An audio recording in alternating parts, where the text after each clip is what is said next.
So, Tony, you're not just a star winger. After hanging up your boots, you launched a remarkable second career as a long-haul captain piloting giant A380s for Emirates. What was that like? And what was it like transitioning from rugby to flying some of the world's biggest planes? It's very different, but I think what helped me make the transition was because it was very different. I think most people will have seen with ex-athletes, whatever their sport, the transition period out of sport. And to be honest, it's not just sport. Anything that we all do for a long period of time where there's a sense of your identity could get laid upon the action, the activity you're doing, and rugby being one of those things, meant that it's very hard to shed that, and it's very hard to move on and very hard to kind of not lose yourself in that previous role. The thing about flying being so different, it made for, I guess, an easier transition for me and something that you have to get your stuck into and your focus needs to be on it.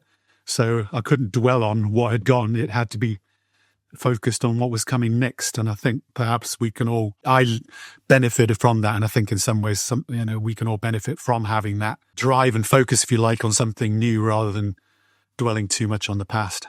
Absolutely. I think there's some wonderful lessons about how you pivot in new environments and new teams. But today you're Chief Care Enforcer at Belief Solutions, and you're focusing on building high-performance teams in entirely new environments. So you're quite a reinventor, aren't you, Tony? I think the irony is that title was only because I've come into the world of business from outside of it, seen all these titles that people give themselves, didn't really resonate with any of them, felt like I was doing any of those things that they described. And in terms of reinvention, in some ways, the title was self-entitled, obviously, with the mentality of actually touching upon, I said avoid dwelling on your past, but actually there are parts of your past that you can learn from and understand how you can benefit from going forward.